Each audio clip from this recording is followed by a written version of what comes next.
At 66, this is my cardio. There's no elliptical or treadmill, but I'm surrounded by nature. I've got a pack on my back, I've got ground under my feet, I've got somewhere to go.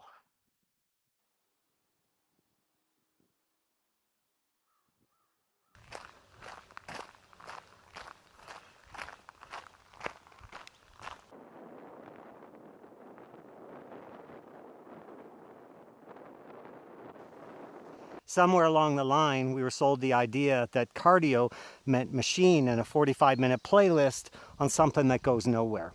Well, I tried that. Made me really good at the treadmill, but I found it didn't carry well over into real life. It didn't make me feel capable. We didn't evolve doing repetitive motion. We evolved doing random things. We were built to carry things. We were built to scramble over rocks, change direction, crawl around. That's what the body responds to, not doing the same thing over and over 10,000 times. That's the wrong approach.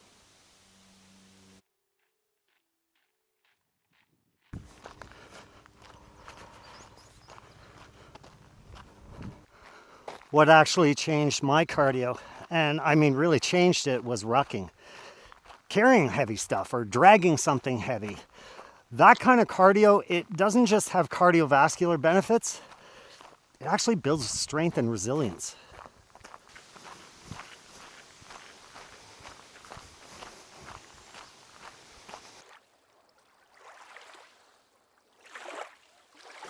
I spent 14 years in my gym watching people come in looking to get into better shape, get into conditioning. Most had tried conditioning before, but they weren't getting any results. You just have to be willing to do things a bit differently. There are alternatives. So maybe people think it's a little odd. I can put 40 pounds on my back and go for a hike, but that's okay. My lungs are getting oxygen, my legs are pumping, I'm outside enjoying nature. Feels pretty good.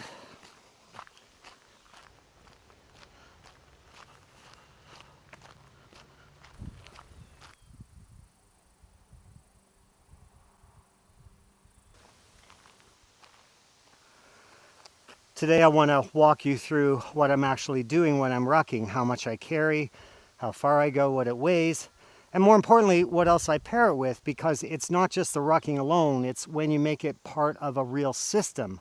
That's when you really see the benefits. I'll look around at my environment and see if there's other tools that I can use. So I try and adapt to the environment. I think adaptability is a key skill to have. And I think ultimately, diversified training leads to a very versatile body. Plus, it's kind of fun. So when I'm rucking, I'm not following a fixed route or hitting a distance target necessarily. I'm really looking for variety, different terrain, different surfaces, and different demands. Like sand is way harder than gravel, and a hill's harder than flat ground. That variation's a point because the body has to keep solving new problems rather than just executing the same pattern.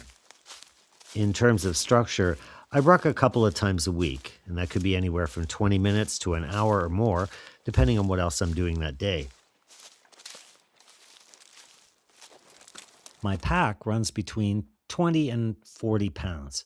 I don't really obsess too much about the exact weight. I just pick something that makes the walk feel like work without grinding my joints down.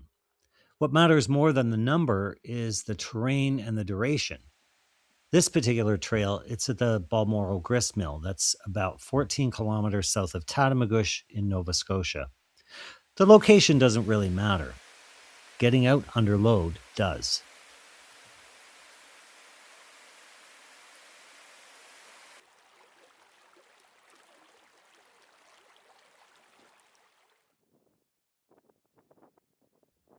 Farmer's carries are a separate tool from rucking. But on this day, I happen to have my pack on along with a pair of 16-kilogram bells. It's not always how I do it, but it illustrates the point that you can stack the demand when it makes sense.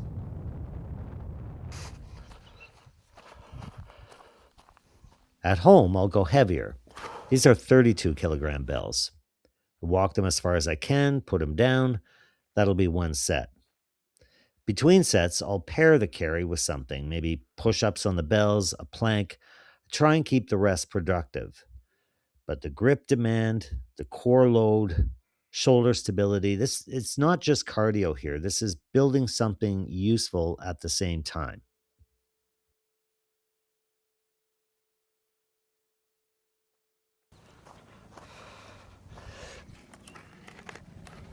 Odd objects are worth adding if you can find them. These weren't particularly heavy, it's just something without a handle that's a little bit different. The grip has to work differently. And that randomness is exactly what machines take away. This is grip training.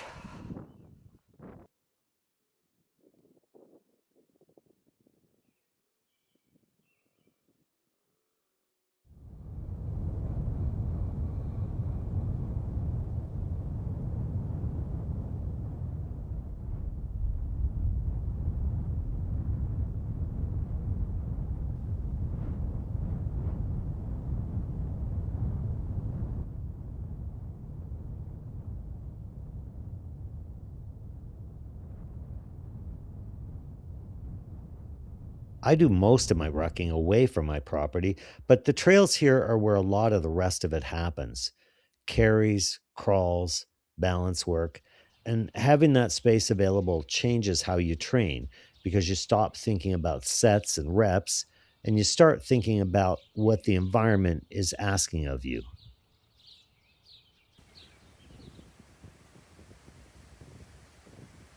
It doesn't always even look like training.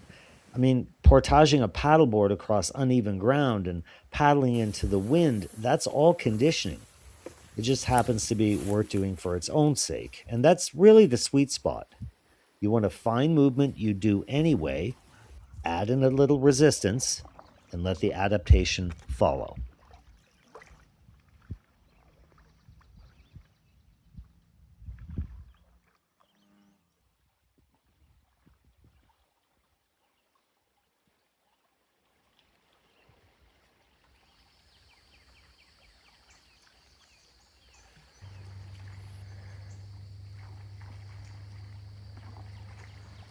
This isn't about a specific program or a length of time, trying to get to a certain heart rate. It's really about moving through the real world under load and preferably with just enough variety that your body continually has to adapt. At 66, that's what cardio means to me, and it can mean the same for you. If you do any rucking, let me know how you structure it. And if this way of thinking about training makes sense to you, stick around. There's more coming.